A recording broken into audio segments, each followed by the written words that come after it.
Hey, I'm Bryan Fenley. I am a commentator for Tennis Channel and do other sports for other media outlets. This is the On to Something podcast, and Harold Shelton III, research manager at Big Ten Network, is set to join me today in a conversation where we go well beyond the scope of work. And that's what we do here on this conversation platform. We learn about the human side, the personal side of those who work in sports media, and sure, we'll dabble into what's happening in his or her work life as well. Before we get started, don't forget to subscribe. Here is my chat with Harold. He's got a pretty sweet background, and I have a feeling that it's at a Michigan State football game. He went there. He is now research manager at Big Ten Network. Nearly 10 years he's going to be there as Harold Shelton III joins me on the On to Something podcast. I'm Bryan Fenley with Fox Sports Radio and other entities. So, Harold, this is a place, as you know, I've had a lot of your friends on, people you've worked with, where we don't just kind of go X's and O's about work. Sure, we'll talk about that stuff, but we're going to learn more about the other side of you as well. And I'm excited to have you on. Thanks for doing this. Hey, thanks for the invite. Thanks for having me on. I've definitely seen some of your work in the past, and it seems like some very fun conversations. So I'm happy to be a part of this one. I'm happy to have you on as well. And then thanks so much for checking out some of that content. So for you, as someone who is so devoted to traveling and experiencing the world, like I've noticed on your Instagram, it's like, how many different countries have you been to? How has that allowed you to see the world differently? And more so seeing the sports world differently with all the traveling and that passion that you have in doing that. I feel like once you take one international trip, it kind of scratches an itch that never goes away. And so you just want to see what else the world has to offer. You know, Being in the US, there's so much here that you can do, and you kind of get used to one way of thinking, one way of living. You go other places and it kind of puts things in perspective in terms of how we might do things here in a different way than they might do in Europe or Asia. And sometimes it's a culture shock. Sometimes whether it's a language barrier or whether it's monetarily, whether it's culturally, there are different ways where things are just different, and you just have to adjust and adapt. And I think it's always good to have that perspective, just to know that just because one place does it one way doesn't mean it's necessarily the correct way or the right way. There's more than one way to do things.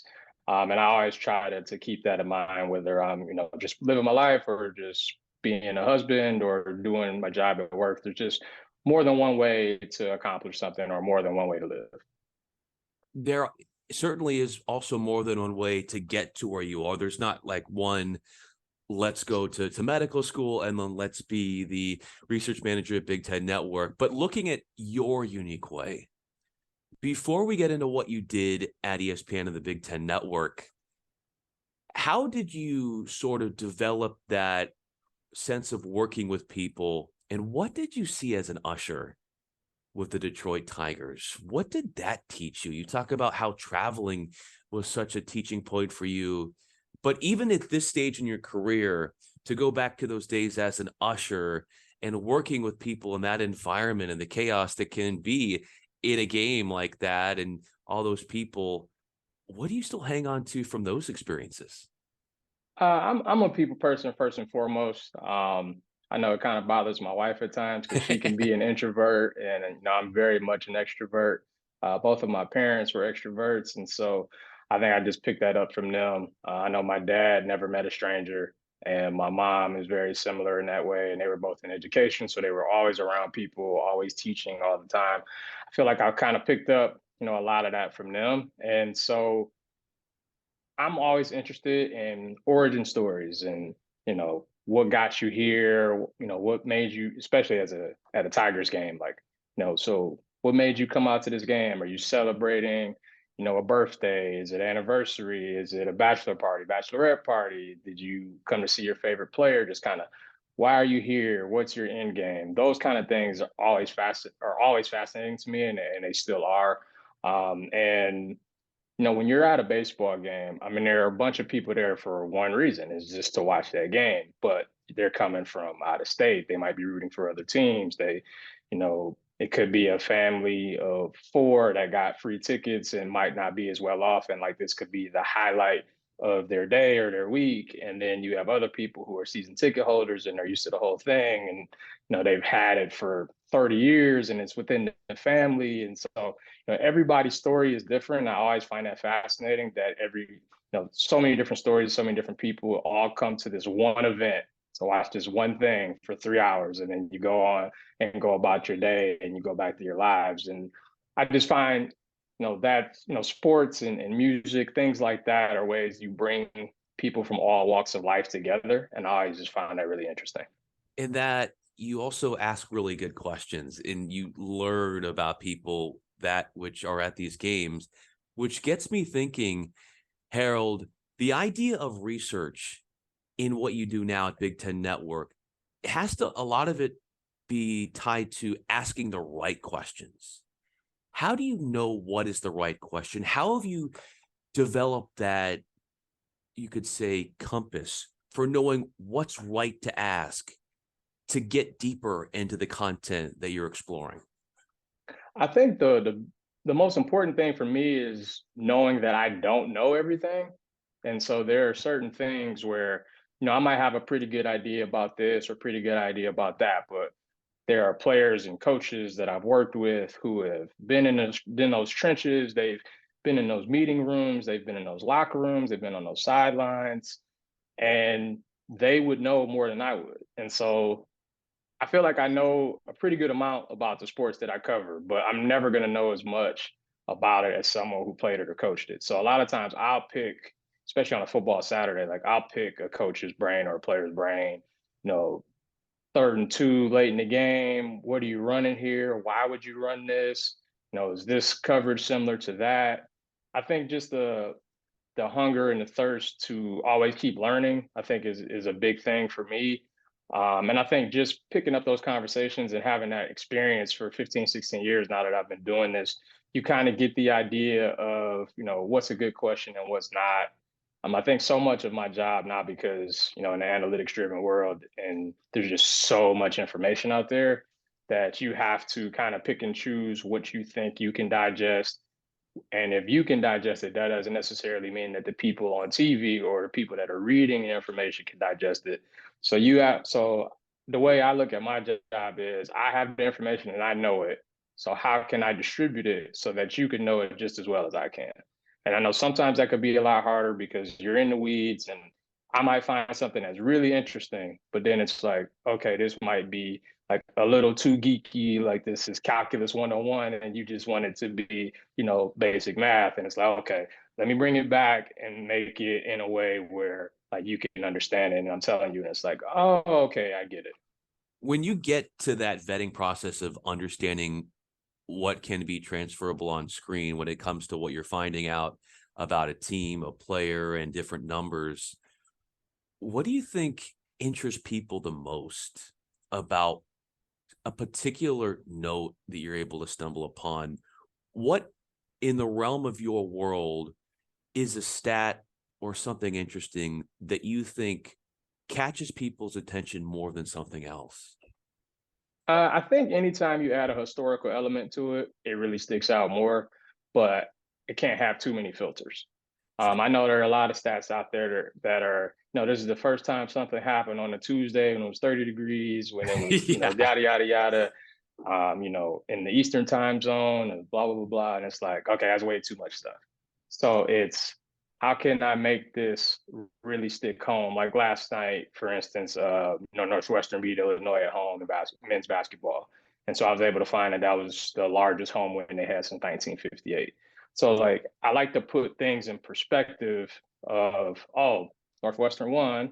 They don't normally beat Illinois. Okay, so what's the next layer? They won by double digits. I feel like that's even more rare. Let me see how far back I can go to find that. And I was like, oh, like this hasn't happened in, over 50 years, over 60 years. So let's use that as like our big stat to kind of put everything into perspective. I feel like if you can add historical context to something to show how rare something is, it kind of brings the point home even more. How good is your memory? uh, my long-term memory is really good. My short-term memory, it kind of wanes, but there are several times where a conversation might come up on TV or a game might be referenced in I'm having a conversation with somebody. Matter of fact, it was before the TCU Michigan game, and I was talking to a TCU coworker of mine, and he was saying, the Fiesta Bowl hadn't really been too good to us, and I was like, oh yeah, like that's right, I forgot you guys lost to Boise in 2010 or whatever. He's like, why do you know that? And I'm just like, I'm messed up, man. Like I just remember stuff that like I just remember stuff I shouldn't remember. And my wife tells me that all the time. Like, why do you remember that? Or like, why do you know that? And I'm just like, certain games and certain teams for whatever reason just kind of stick in my mind more than others. And I'm just able to recall. Like I couldn't give you the exact score, or the exact passing yards the team or player had, but I can remember the matchup and why it was a big deal and like who won and those kind of things just stick in my mind. What do you think makes your mind decide what to hang on to? I know you said there's a lot of randomness when it comes to remembering scores of games that happened a long time ago. But if you were to try to put your finger down on what it is your mind finds attractive to keeping on to certain random tidbits more so than others, what could that possibly be? I think emotional attachment could probably play a big part.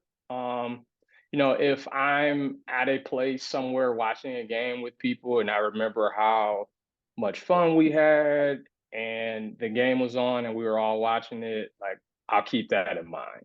Um, you know, Obviously being a Michigan State guy, going to, every home game but one as a student, I'm gonna pretty much remember like all of those games. I remember going with my friends. I'll remember if it was really cold or if it was really hot, because just emotionally, those things kind of tug at me, and they're nice reminders as to why this game was important. Um, and I know for the NCAA tournament, that's always been my favorite event in the world. And so I can, go back to some games and think about like how I felt watching it at the time, whether it was a great call from an announcer or whether it was some Cinderella story or whether it was a last second shot. I can kind of put myself back to where I was when I was watching it. And I think that helps me remember too. What is a good call for you? Because it's such an art, especially when you have a pressure cooked moment. But what for you brings you in even more to a broadcast with the way in which moments are spoken with a broadcast call? I feel like it's really hard to capture the full moment, be excited, but also let the moment speak for itself. Like that's a really, really hard thing to do. And so I always admire when people, whether it's a last second shot or whether it's a big play for an upset, and the announcer might put the thing in context and then just kind of lay out and let the pictures and then that sound kind of take over and let you feel like you're in the moment. I think those stick out to me more. Now, obviously, there are some other games where you just got back and forth action, and usually NCAA tournament stuff where it's I always think of Gonzaga, UCLA, Adam Yeah. Morrison and all that with Gus Johnson going crazy, and there's a couple of Gus games like that where it's Xavier K State, same thing, where it's just action back and forth and the excitement's meeting the action. And you can tell he's revving it up and his energy is matching the game's energy. And I feel like that kind of brings you in more as a fan. It makes you more excited and it makes it more memorable.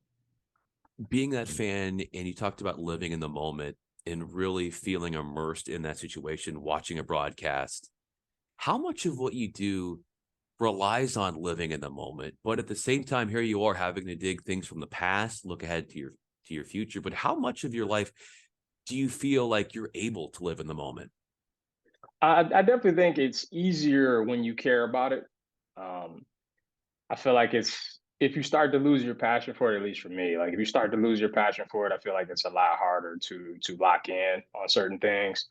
Um, it's really hard when Michigan State's good and they're playing a big game and you have to remove yourself from the game to make sure you get the work done.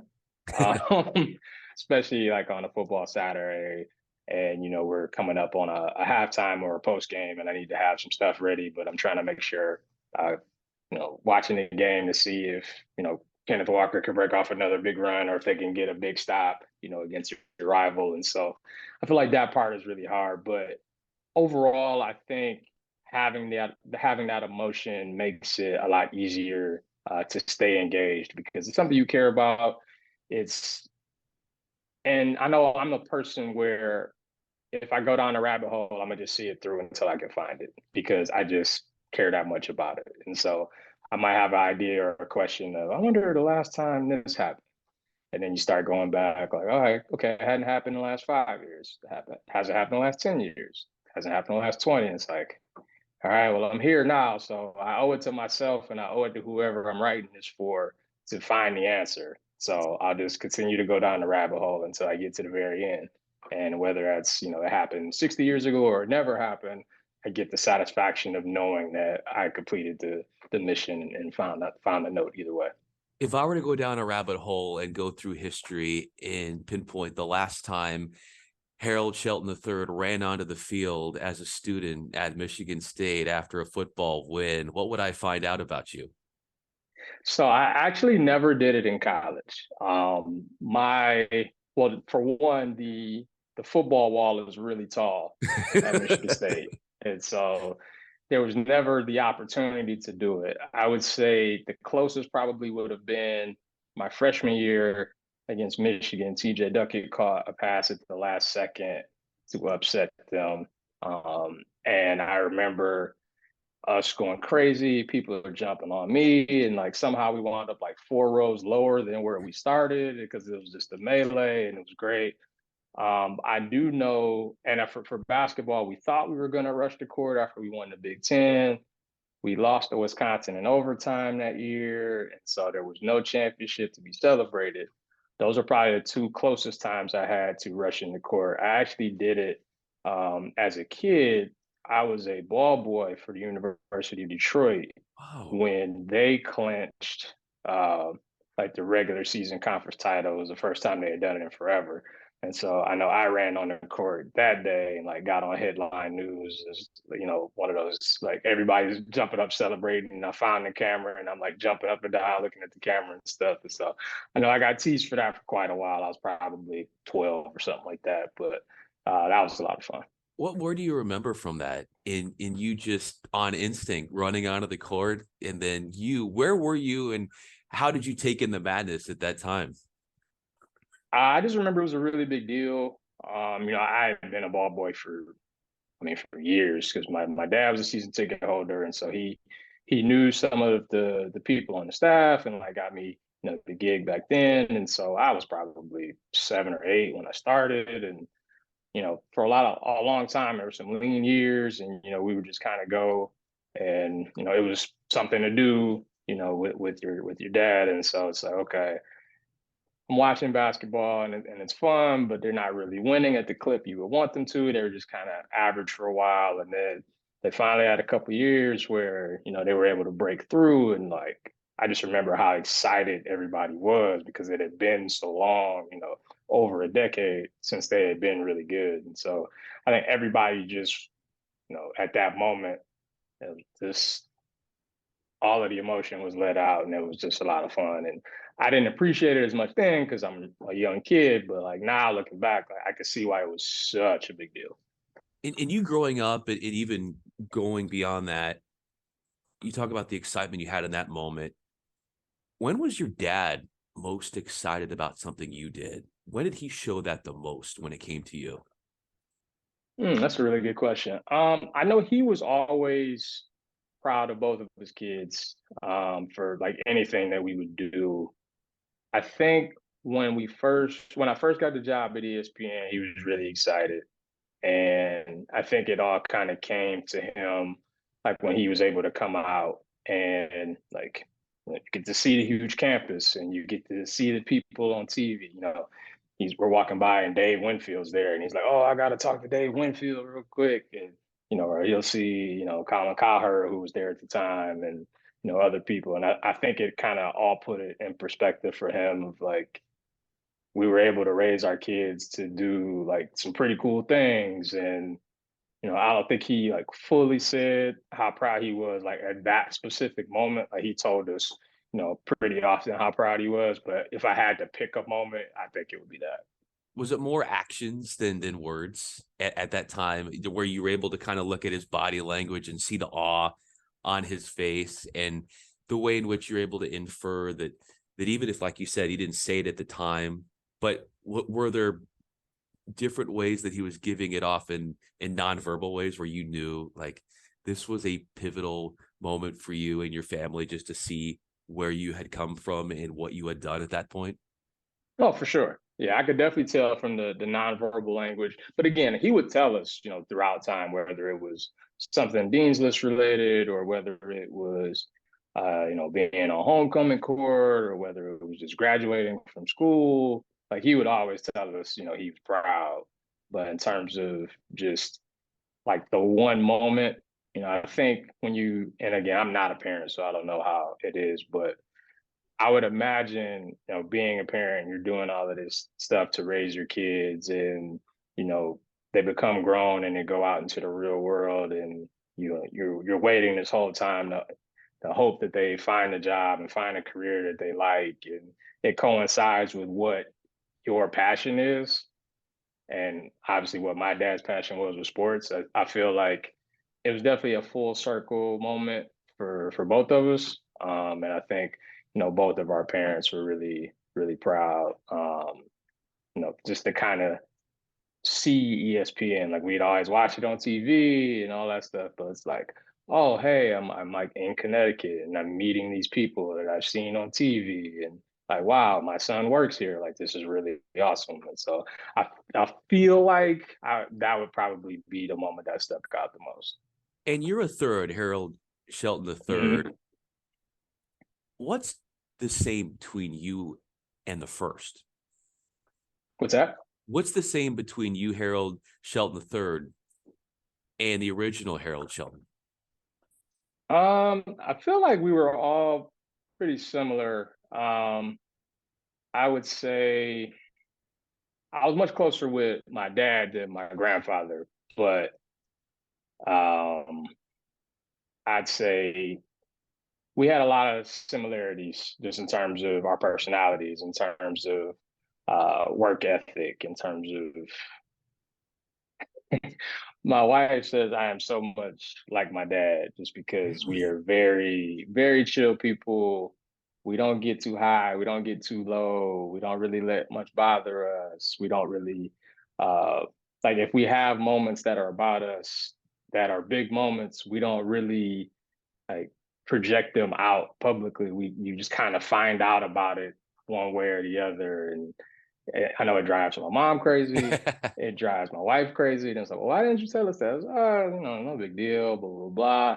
And so just the fact that I'm doing this type of interview, I think is going to be very interesting. And of course, neither one of them know that this is happening. So they'll probably find out after it gets posted, which would be very similar to how me and him both lived our lives, I would say.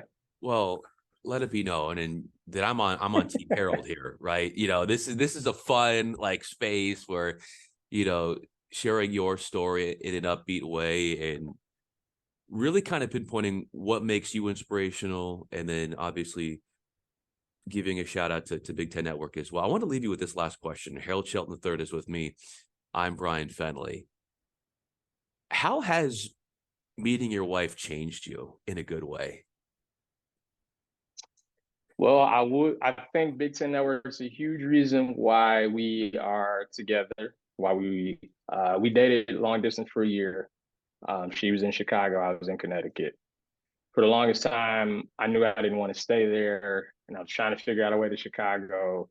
I had a coworker here who was at ESPN with me at the time, and it was one of those like keeping tabs. Hey, let me know if something opens up, and something finally opened up, and I made the move here, and I'm still here, and we've been Wow. married for 6 years now, and so you know, I knew she didn't want to move to Connecticut, so it was one of those things where it's like, okay, I got to figure out a way to get to Chicago, see if we can make this work, and I think the fact that she is very straightforward.